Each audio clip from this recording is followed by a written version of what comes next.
అందరికీ నమస్కారం. మన భారత ఆర్థిక వ్యవస్థ పైకి చాలా బలంగా కనిపిస్తోంది కదా, కాని తెర వెనుక ఓ ఆందోళన కలిగించే కథ నడుస్తోంది. ఈరోజు మనం అదేంటో చూద్దాం. అదే ఇండియాస్ ఎఫ్డిఐ పజిల్. దీని గురించి వివరంగా మాట్లాడుకుందాం. అసలు ప్రశ్న ఏంటంటే, ఇండియా ఎకనామిక్ ఇంజిన్ నెమ్మదిస్తోందా? ఎందుకంటే మనకు కనిపిస్తున్న పెద్ద పెద్ద నంబర్లు బానే ఉన్నా ఫారెన్ ఇన్వెస్ట్మెంట్స్ని లోతుగా చూస్తే మాత్రం ఒక కొత్త ట్రెండ్ కనిపిస్తోంది. ఇది మన ఫ్యూచర్ గ్రోత్ని దెబ్బతీసే ప్రమాదం ఉంది. సరే, మరి విషయంలోకి వెళ్ళిపోదాం. అసలు ఈ కథంతా దేని చుట్టూ తిరుగుతోంది? అదే ఫారెన్ డైరెక్ట్ ఇన్వెస్ట్మెంట్, షార్ట్గా చెప్పాలంటే ఎఫ్డిఐ.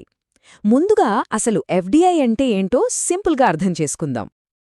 చూడండి, ఎఫ్డిఐ అంటే ఏదో స్టాక్ మార్కెట్లో షేర్లు కొని అమ్మినట్టు కాదు. ఇది చాలా సీరియస్ విషయం. అంటే ఒక విదేశీ కంపెనీ మన దేశంలో ఒక ఫ్యాక్టరీ కట్టడం, లేదా ఇక్కడున్న ఒక కంపెనీలో పెద్ద వాటా కొని దాన్ని నడపడం, ఇలాంటివన్నమాట. అంటే వాళ్ళు మన ఎకానమీలో డైరెక్ట్గా భాగమవుతున్నారు. ఇక్కడే మనం ఎఫ్డిఐకి, ఎఫ్పిఐకి ఉన్న తేడాను బాగా అర్థం చేసుకోవాలి. ఎఫ్డిఐ అనేది చాలా ఓపిక ఉన్న పెట్టుబడి, లాంగ్ టర్మ్ కోసం వస్తుంది. అదే ఎఫ్పిఐ అనుకోండి, అది ఫాస్ట్ మనీ, స్టాక్ మార్కెట్ లాగా లాభాలు చూసుకొని వెంటనే వెళ్ళిపోవచ్చు. అందుకే ఎఫ్డిఐ అంత స్థిరమైనది, ఎఫ్పిఐ అంత అస్థిరమైనదు. అందుకే చాలామంది ఎకానమిస్టులు ఎఫ్డిఐని మంచి క్యాపిటల్ అంటారు. ఎందుకంటే అది కేవలం డబ్బే తీసుకురాదు, దాంతోపాటు కొత్త టెక్నాలజీ వస్తుంది, కొత్త ఉద్యోగాలొస్తాయి, ఎక్స్పోర్ట్స్ పెరుగుతాయి.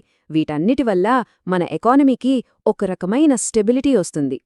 ఇదొక గొలుసుకట్టు రియాక్షన్ లాంటిది. సరే, ఇప్పటిదాకా బేసిక్స్ చూశాను కదా. ఇప్పుడు ఇండియా సక్సెస్ స్టోరీ చూద్దాం.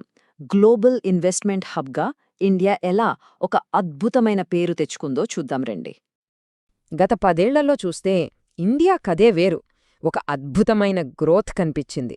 2011లో మన దేశంలోకొచ్చిన ఎఫ్డిఐ సుమారుగా $46 బిలియన్. అదే 10 ఏళ్ల తర్వాత 2021 నాటికి ఆ నంబర్ దాదాపు డబుల్ అయి $84 బిలియన్ పైగా చేరింది. ఆలోచించండి, 10 ఏళ్లలో రెట్టింపు. ఇది మామూలు విషయం కాదు. ఇక ఈ ప్రయాణంలో అసలైన పీక్ మూమెంట్ ఎప్పుడంటే 2021-22 ఫైనాన్షియల్ ఇయర్లో.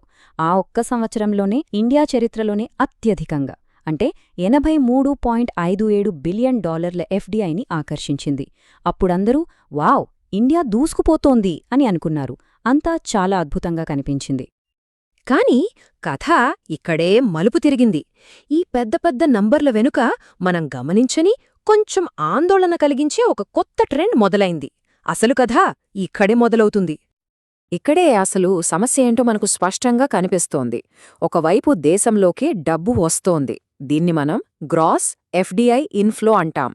కాని అదే సమయంలో దాదాపు అంతే డబ్బు దేశం నుంచి బయటికి వెళ్ళిపోతోంది, అదే గ్రాస్ ఎఫ్డిఐ అవుట్ఫ్లో. ఈ 2 బార్స్ చూస్తే అవి దాదాపు సమానంగా ఉన్నాయి. మరి దీని ఫలితమేంటి? నికరంగా, అంటే వచ్చిందాంట్లో పోయింది తీసేస్తే మన దగ్గర మిగిలిందెంత? అదే నెట్ ఎఫ్డిఐ. ఆ నంబర్ కేవలం $0.5 బిలియన్. $80 బిలియన్ పైగా రాకపోకలు జరిగితే దేశానికి నికరంగా మిగిలిందింతేనా? ఇది నిజంగా షాకింగ్ విషయం. ఇది చాలా పెద్ద ప్రశ్నను మన ముందుంచుతోంది. అసలు ఎందుకిలా జరుగుతోంది? ఇంత క్యాపిటల్ ఎందుకు వెనక్కి వెళ్ళిపోతోంది? లాంగ్ టర్మ్ ఇన్వెస్టర్లు ఎందుకు వెనకడుగు వేస్తున్నారు? కారణాలేంటో చూద్దాం. సమాధానంలో మొదటి భాగం ఈ పెట్టుబడులు ఎక్కడికి వెళ్తున్నాయనే దానిలో ఉంది. చూస్తే ఎక్కువ వాటా సర్వీసెస్ సెక్టర్కే వెళ్తోంది. కానీ దేశంలో లక్షలాది ఉద్యోగాలను సృష్టించగల కీలకమైన మ్యాన్యుఫ్యాక్చరింగ్ రంగానికి మాత్రం ఆశించినంత ఎఫ్డిఐ రావట్లేదు. ఇక్కడే ఒక ఇంబ్యాలెన్స్ ఉంది. కేవలం ఇది మాత్రమే కాదు, ఇన్వెస్టర్లు కొన్ని ప్రాక్టికల్ ప్రాబ్లమ్స్ కూడా ఫేస్ చేస్తున్నారని అంటున్నారు. ప్రధానంగా 4 అడ్డంకులు వాళ్ళని ఇబ్బంది పెడుతున్నాయి. అవి క్లిష్టంగా ఉన్న రెగ్యులేషన్స్ మరియు బ్యూరోక్రసీ, ఇన్ఫ్రాస్ట్రక్చర్ సమస్యలు, మన వర్క్ఫోర్స్లో స్కిల్ గ్యాప్స్, ఇంకా పాలసీలలో స్థిరత్వం లేకపోవడం. సరే, సమస్యలు తెలిసాయి. మరి పరిష్కారమేంటి? ఇండియా ఈ నెగటివ్ ట్రెండ్ని ఎలా మార్చగలదు? మళ్ళీ ఒకప్పుడులాగా స్థిరమైన లాంగ్ టర్మ్ ఇన్వెస్ట్మెంట్స్కి ఒక హాట్స్పాట్గా ఎలా మారగలదు? దీనికోసం ఎక్స్పర్ట్స్ ఒక క్లియర్ 4 స్టెప్ ప్లాన్ని సూచిస్తున్నారు. 1. ఇన్ఫ్రాస్ట్రక్చర్ని బలోపేతం చేయటం. 2. రెగ్యులేషన్స్ని సింపుల్గా మార్చడం. 3 మన వర్క్ఫోర్స్ స్కిల్స్ డెవలప్ చేయడం. ఇక 4ది చాలా ముఖ్యమైనది, పాలసీ స్టెబిలిటీని తీసుకురావడం. ఈ 4 చేస్తే ఇన్వెస్టర్ల నమ్మకాన్ని తిరిగి గెలుచుకోవడం సాధ్యమవుతుంది. చివరిగా ఒకటే ప్రశ్న, ఇండియా ఈ అవకాశాన్ని అందిపుచ్చుకొని ఈ సంస్కరణలు చేస్తుందా, లేదా ఈ సమస్యల్ని ఇలాగే వదిలేసి తన ఫ్యూచర్ గ్రోత్ని రిస్క్లో పెడుతుందా? ఎందుకంటే గుర్తుంచుకోండి, ఈ సవాళ్లను ఎదుర్కోవడమంటే కేవలం డబ్బును ఆకర్షించడం కాదు, ఇది మన దేశ ఆర్థిక భవిష్యత్తుకు పునాది వేసుకోవడం లాంటిది.